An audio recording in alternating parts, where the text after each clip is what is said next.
Okay, 13, here we go.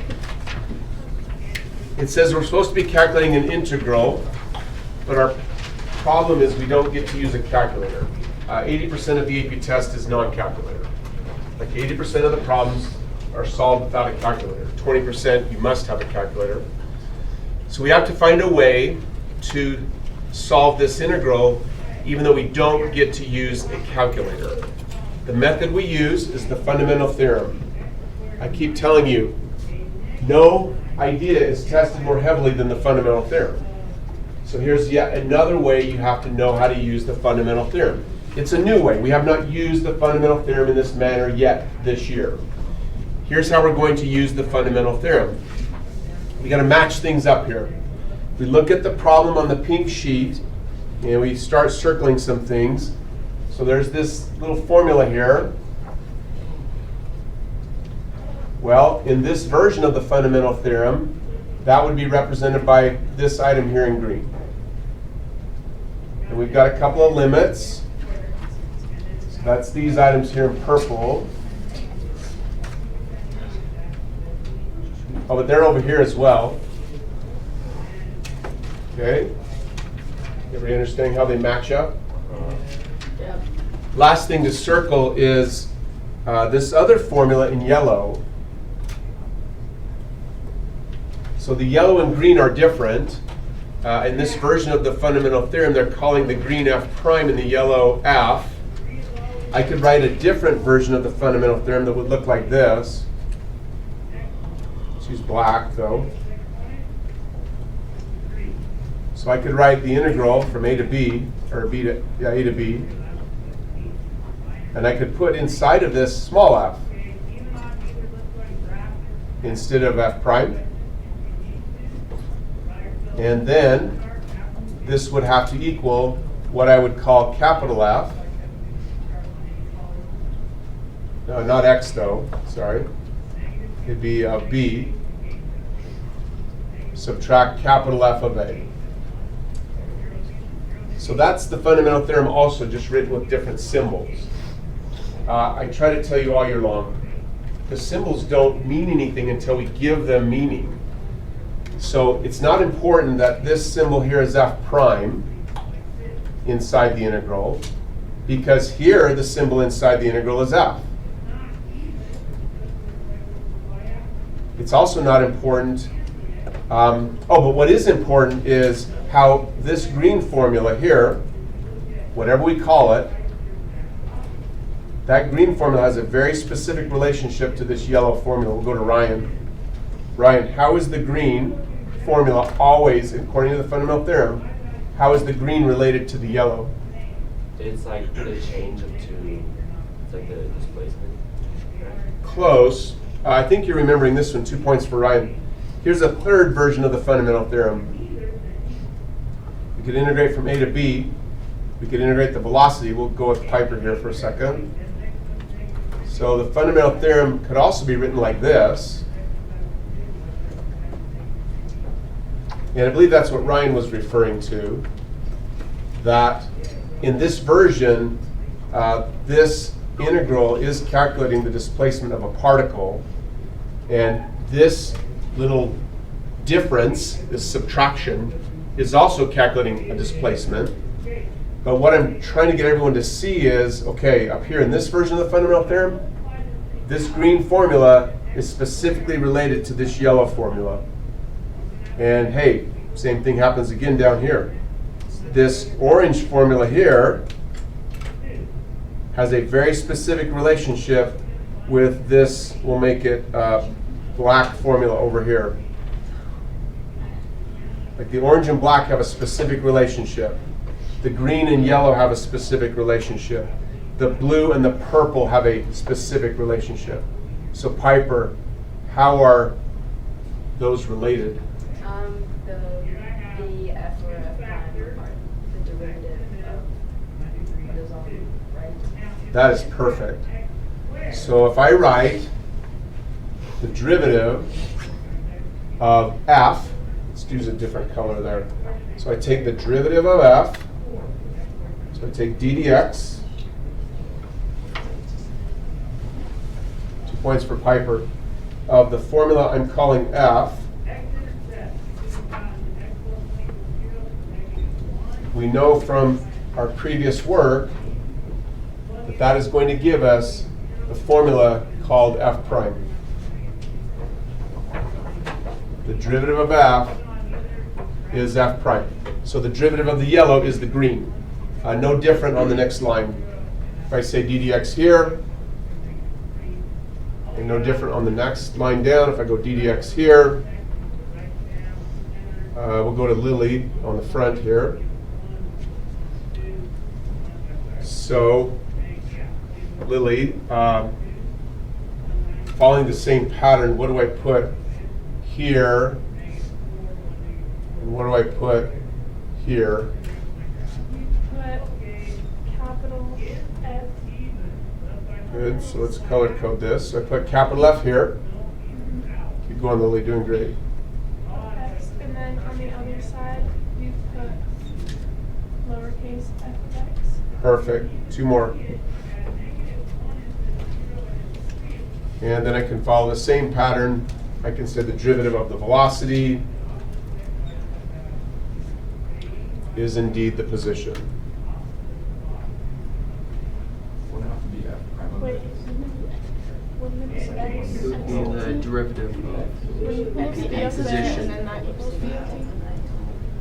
Oh, thank you. I did that backwards. How many noticed the mistake? Show me hands. 3 points for that. Thank you. I just got that one backwards.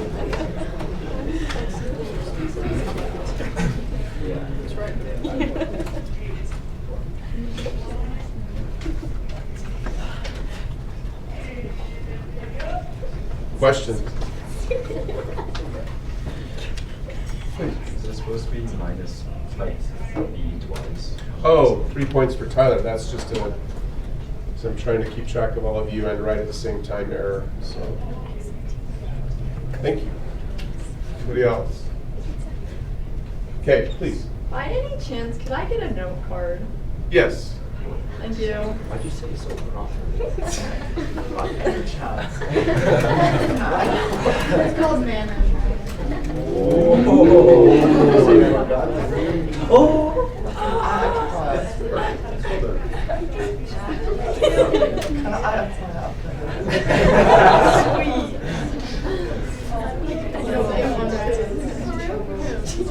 Hey, hey, let's go. Look up. Questions? Okay, look, super important, super important. You must memorize the fundamental theorem in the way we are now discussing. You should not memorize that this is always F prime. That's not going to help. Don't memorize that this is always F prime. Memorize how the green and yellow relate. That's how you properly memorize the fundamental theorem. Please, So sir. the yellow is a derivative of the green. The green is the derivative of the yellow. Okay. The green is the derivative of the yellow. The blue is the derivative of The purple. the purple. The orange is the derivative of the black. Which means we can say it the other way around. We can say that the yellow is the antiderivative of the green. And the purple is the antiderivative of the blue. And the black is the antiderivative of the orange. Okay? You with me? Now, what the fundamental theorem says is, if we are trying to find an integral of some formula, right here in green, just like this formula here in green, and we don't have a calculator, we can't find the value of the integral. So we don't want to multiply a million times without a calculator. So the fundamental theorem says there's another way. Equal means we can do something different that will be equivalent. We can go find the yellow formula, which is the antiderivative of the green formula. Once we have the antiderivative, we only need to do 2 calculations. So the fundamental theorem says 2 calculations are equivalent to 1,000,000. Or in reality, well, I guess it'd be 3. 3 calculations are equivalent to an infinite number of calculations. Okay? Cool is the right word. Question? What? You do not agree that doing 3 calculations is equal to an infinite number of calculations is quite an amazing discovery? I'll take it. Yeah. I'll take it, yeah, for sure. 3 for Kenzie. Rules. Okay. Are we good? Yeah. Questions? Right, next thing, watch. So in order to calculate this integral, look, come on. Focus. To calculate this integral, we're not going to integrate at all. We're going to go find the yellow formula first, which means we're going to find the antiderivative of this green stuff. Oh no. Oh, yeah. 2 points. Okay?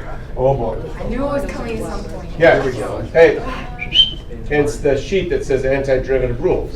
So, Oh, that's why it says that. that's why it says that. So, okay. Why? Everybody okay? Yes. Good. So, look here. I'm going to go to the next screen now.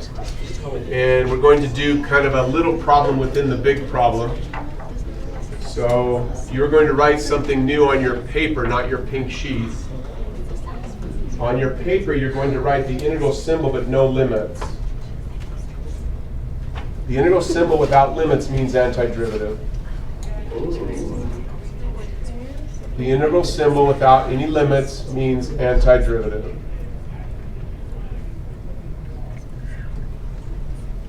Question. So notice how we have stopped doing the original problem. We are doing a smaller problem within the larger problem. Okay. Wait, Please. is this just your example, or is this like actually what you do on a problem? With practice, you will be able to write less, but you will be doing exactly what we're doing. Okay. Yep. Good point. Go ahead, please. These quizzes we're going to take, are they multiple choice or? Haven't decided yet. Haven't decided. But good question. 2 points. Ryan's referring to the fact that you've got 80% of your grade done because you have the test score. Yes, go. 10% is the just kind of, I ask you if you finished your homework. And then we still have 10 more percent that will be quizzes. So likely that we'll find a few quizzes amongst Unit 5 since we don't take a test. Yeah.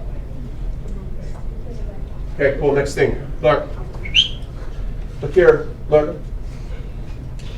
Your brain does a lot better if it can see how things are like similar. When we were doing derivatives, I kept saying that if we had some formula like, I don't know, x cubed, and we wanted to find a derivative, we would apply the d over dx operator. Correct? Okay, watch the symmetry here. We have a formula right here. We want to find the antiderivative. So we apply the antiderivative operator, but dx is part of that operator. Just like this was d over dx was the operator, and it's operating on this formula. Now we have this and dx operating on this formula. So it's very similar. With me? Okay, yeah. It's also interesting that, look here, we divide by dx. Here we multiply by dx. That's very interesting. Okay? No. It's the antiderivative. Questions? Cool. Next thing. I guess my question is when you get to the I know. It's simply the operator. It just is saying we need to go find the antiderivative of this. It's just a symbol that is telling you what to do. It's no different than years ago you learned this. Board, get the board to work. That's a symbol telling you to do something. It's saying take a quantity of 4, combine that with a quantity of 7. And what's that equivalent to? Hey, that's no different than a quantity of 11. That's nothing special about that symbol other than you memorize what it means. It tells you what to do. These two symbols are telling you what to do. Go find the antiderivative of this. That's all they mean. Pretty good? Okay. So, let's go clear here and get a little cleaner board. So we can move this out of the way. We are not presently using the fundamental theorem at all. We're simply finding an antiderivative. Okay, first rule is not on your blue sheet. The first rule is identical to a rule that was on the green sheet. Therefore, I did not feel the need to include this rule on the on the blue sheet. And that is that when we have subtraction, we can find the antiderivative separately. So we don't have to do it as a whole. Addition and subtraction.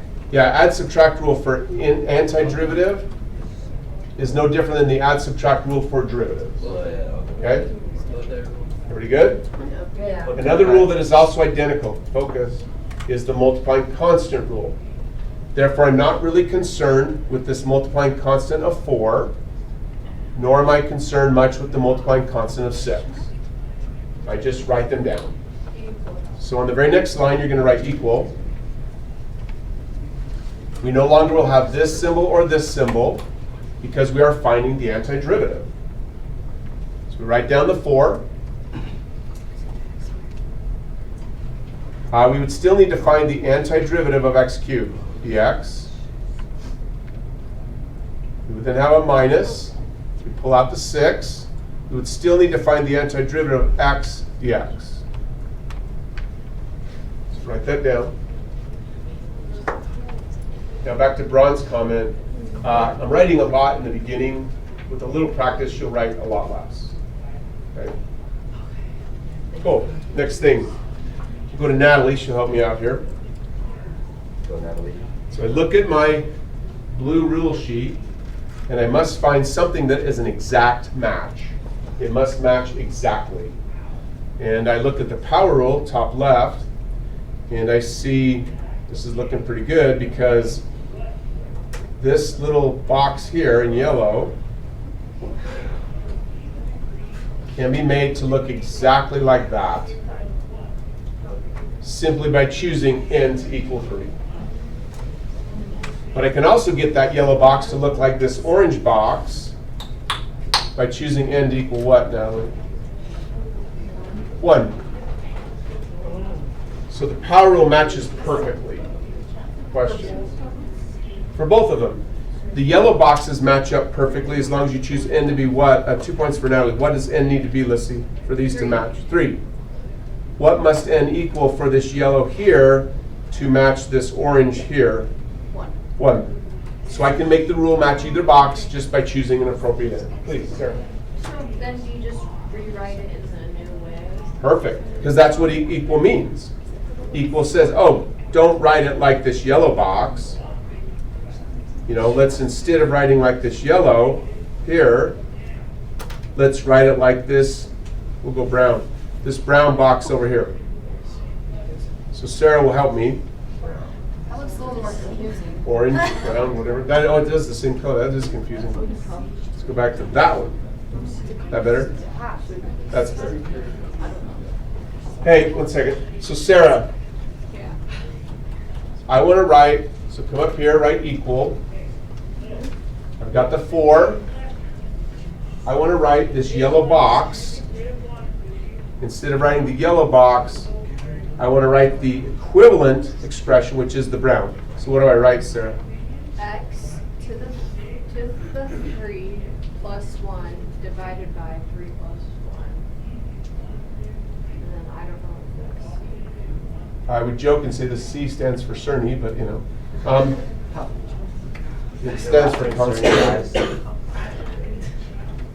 The C is a constant. Okay. Daniel, please. 2 points, 3 for Sarah. So we literally just do that. Huh? Okay. Yeah, it's representing a number you don't know. So the number might be 11, -5, we don't know. 12. The way that you're writing it, are you saying that the 4 is like on top of the fraction, or is it like multiple separate? If you write like I have, you would think of the 4 as being multiplying only the numerator. If you write it like this, it still means the 4 is only multiplying the numerator. The only way to make it indicate that the 4 is multiplying the denominator would be to write 1 divided by 4. Did that answer your question? 2 more. Hold on. This is so easy. Questions? Cool, next thing.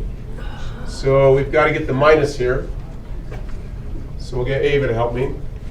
So all right, minus. I have the 6. Now I'm going to take this orange box, and I will replace the orange box, which can be made to look just like this orange box, with an appropriate choice of end, and I will replace the orange box with the brown box. So what do I write, Ava?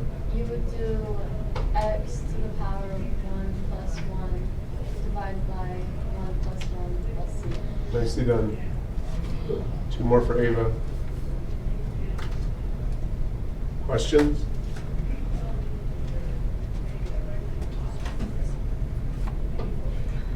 Okay, now the C represents a number we do not know the value of. So we don't know what number this is, we don't know what number this is. They could be 2 different numbers. So it's clumsy to keep carrying around 2 numbers we have no clue what value they have. So we just make them into a single value we don't know the number of. So just erase this one, and good enough. Okay. I just put them together. I said, I don't know either number anyway. I don't know, C is not special. C is not a special thing. It's just a placeholder for some number. So I take 2 numbers I don't know and put them together. Do I know this number? No. No, so just call that C. Oh, there you go. We did. We said, I don't know what this is, I don't know what this is, so now I don't know what this is either. Like, I know what C was to start with anyways, so it's just new C. Please. So for the test, to show that, would you just erase it? Just Yep. 3 points. Yeah, that is completely acceptable. To simply go, oh, I didn't know either one of them to begin with anyway. I don't need to know them separately. So just lump them together, find one number is good enough. Please. So do you simplify the 2 together? Nice. So this would become, so it's 4x to the 4th. So Sarah, right here, this black term, is that made up of factors or terms? Term or factors? Factors. That means I can divide any order I want, so I divide the 4s. 2 points for Sarah. We'll go to Tyler on the front here. So Tyler, this term that I just wrote right here, is that comprised of factors or terms? Factors again, so I get to choose. So I choose 6 divided by 2. As long as I'm dividing factors, I'm safe. That's just 3. So now we have a new formula here, 2 for Tyler. X to the 4th, subtract 3x squared plus a constant. Questions? Go to Corinne. So Corinne, we found a formula over here. I'll put it in purple. That formula has a very specific relationship to something else on the board. Do you remember what the relationship is with what? It's the antiderivative of the 4x cubed minus 6x. Nicely done, 2 points. So this blue formula has an antiderivative. The antiderivative of the blue is the purple. Questions? Let's go to Corbin. So Corbin, what's a quick, simple, easy way to check that we truly have found that the purple is the antiderivative of the blue? Take the derivative of the purple. So draw a line so you know you're doing something different here. You take d over dx, we'll go to Lissy, of x to the 4th, 2 points for Corbin. So if I apply the d dx operator to that, what's the result of that operation, Lissy? It'd be 4x minus 4x. Oh, 4x to the 3rd There we go. minus 6x, and that's it. Yep, because the derivative of the c would be 0, and everything worked. I have completed the circle. If you want to think about it that way. It's true. That's so much easier. I started with the blue. I found the antiderivative using my antiderivative rules. That created the purple formula. I took the derivative of the purple formula. I'm right back with the blue. I'm right back where I started. It's a perfect circle. Please, Corbin. Why do we need this C? Say again. Why do we need this C? Will we ever use it? Every listen. 1 second, Bron. Look, focus. There'll be 3 different ways they'll expect you to handle the C. One way is if they ask you to just find an antiderivative. So notice that in this particular problem 13, they're asking for an integral, so it's different. But if you look at, say, problem 14. Oh, wait, never mind. 14, have it? No. No. There we go. 17. On 17, they are only asking for an antiderivative, and every answer says plus C. Oh. So if they only want an antiderivative, the answer will always say plus C. 14 is asking for. 14 wants an integral. I think it's easy. No, it doesn't have. Oh, 14, my bad. Also antiderivative, just had a constant up front. That's you. So also plus C.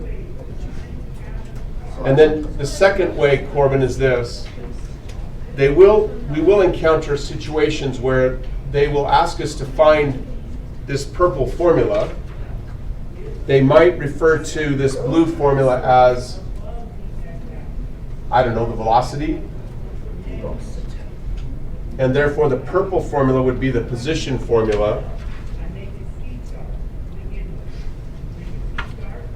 And then they'll tell you, they'll say, hey, the position of this particle at, we'll make it easy, at time equal 1, the position of the particle happens to be 8 at time equal 1. So we'll get Boston to help us. Boston, if this is the formula for x of t, and they tell us x of 1, using x's is kind of confusing. Let's don't do that. Hold on, that was very bad. Start over. My bad. Restart. Rewind. Do it again. Let's say this is just f prime of x. And therefore this formula is f of x. And then Boston, they give us this information. They say for our formula called f of 1 is going to equal 8. How can you combine this information and this formula, which is the formula for f, together to find the value of c? Well, you know that formula is f of x. Yep, keep And going. it gives us f of 1 equals 8, so that formula equals 8 when x equals 1. Nice. Tell me how to write that. That was So perfect. then I would just do, well, like if I wanted to like see the math, I'd do 8 equals 1 parenthesis to the 4th minus, which is obviously just 4, or no, which is just 1. You're doing great. Then- Hold on. then Let I me would catch up do- with you. Let me catch up. Yeah,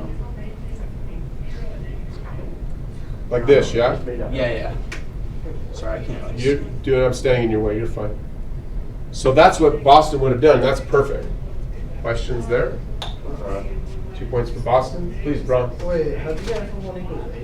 You just plug it in. So what I did is Corbin said, will we ever have to worry about the value of C? My answer was, not always.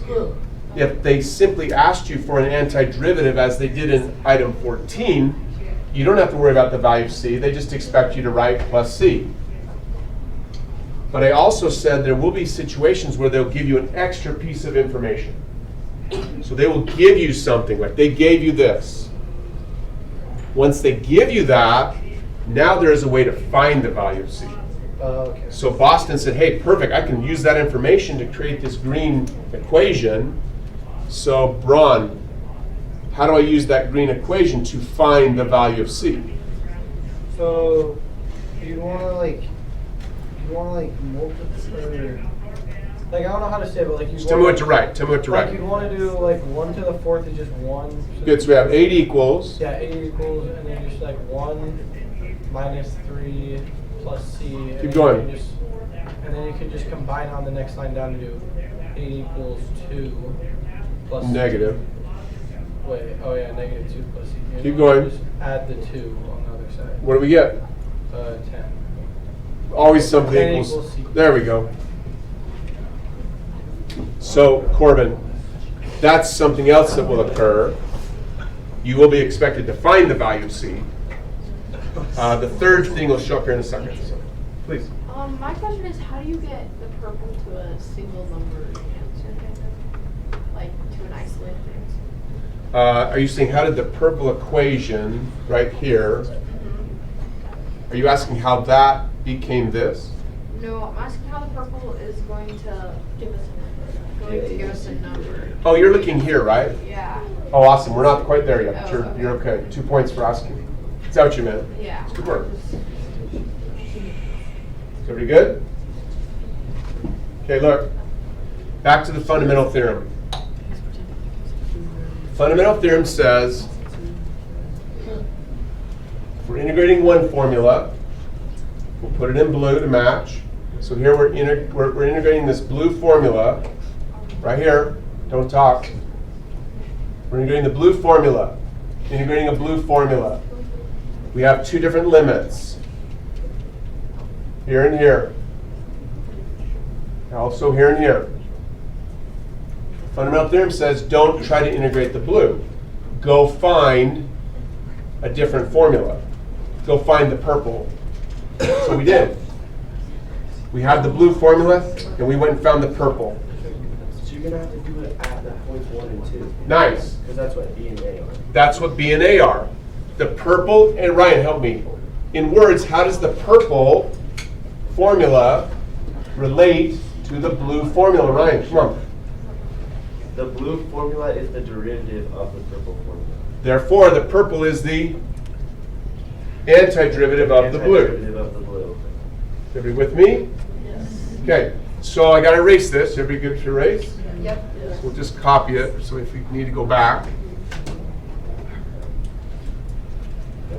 So now you're going to start fresh again. So start a new place in your notebook. Write down the integral again. So we write down that. We're going to integrate from 1 to 2. 4x cubed. Let's do it in blue. No, it's okay. 4x cubed minus 6x dx. The fundamental theorem says instead of integrating this formula that I'm now circling in blue, we're going to find the antiderivative of that formula. That antiderivative we had noted in purple, so we'll keep the color scheme going. So we write equal, and we write the antiderivative. The antiderivative was x to the 4th minus 3x squared.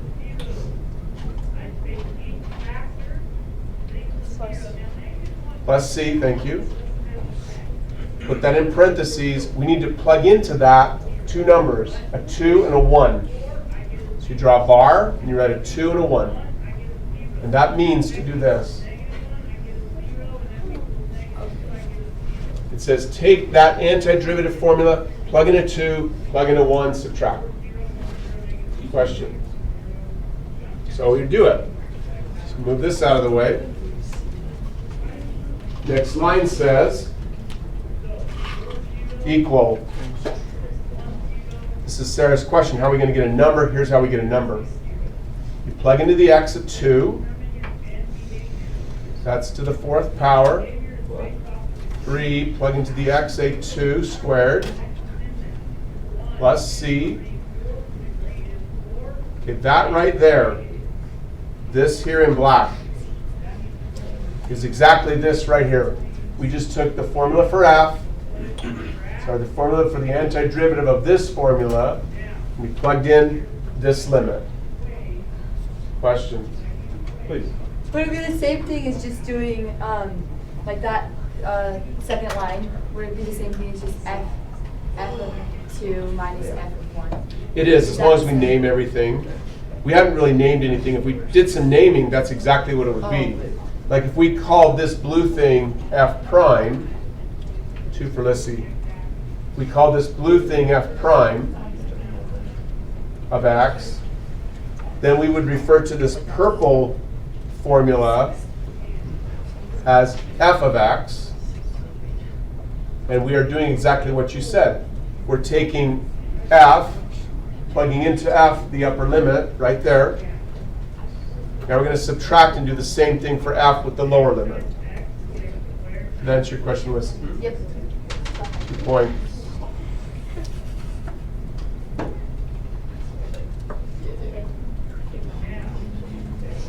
Question? Please, Daniel. Are we gonna clump disease? We will. So Daniel, help me here. What's 2 to the 4th? 16. So then 2 squared, Daniel, 4. times 3. 12. So that's 12. We have plus C. Okay, 1 to the 4th, Daniel. 1. The negative distributed will make that negative 1. 1 squared 1. times 3. 3. That's negative, but we distribute the negative, so it changes to positive 3. Will the C be plus or minus once we distribute? Negative. Like that. 2 points for Daniel. Corbin, 3 cases. One case, they'll expect you to write plus C, no big deal, just write it down. Second case was what Boston did. We actually can find the value of C as long as they give us some information, like that. Third case is if we're using an antiderivative to calculate an integral using the fundamental theorem, the C's always add to 0. So you don't have to worry about it either. Yes. Yep. So we got 16 minus 12 is, help me, 4 minus 1 is, plus 3 is, there we go. That's a question. If you pick up your calculator, hey, somebody do it, I'll pay you. Pick up your calculator, type this into your Sir, calculator. let me get it, please. I'm trying to do it. Brian, don't. Type that into your calculator. Brian, don't do this. Payment is forthcoming. Type that into your calculator. 6. What do you get, Ava? Perfect. I got 4. I got 4. Corbin was first. Anybody else? 6. Brian is first. I got 4. You got 4? Wait, I got it. I did. I was just curious. Mr. Smith, I got 6. I got 6. Mr. Smith, I got 6. Yeah. Yes, it's right here. Good work. I get 4. So, I demanded to be down. listen. By any chance, can I get So listen. Help me out here. I know. So if you write down the problem, if you write down the problem correctly, and you type it in your calculator wrong, do you get the point? No. You do not get the point. You don't get the point, guys.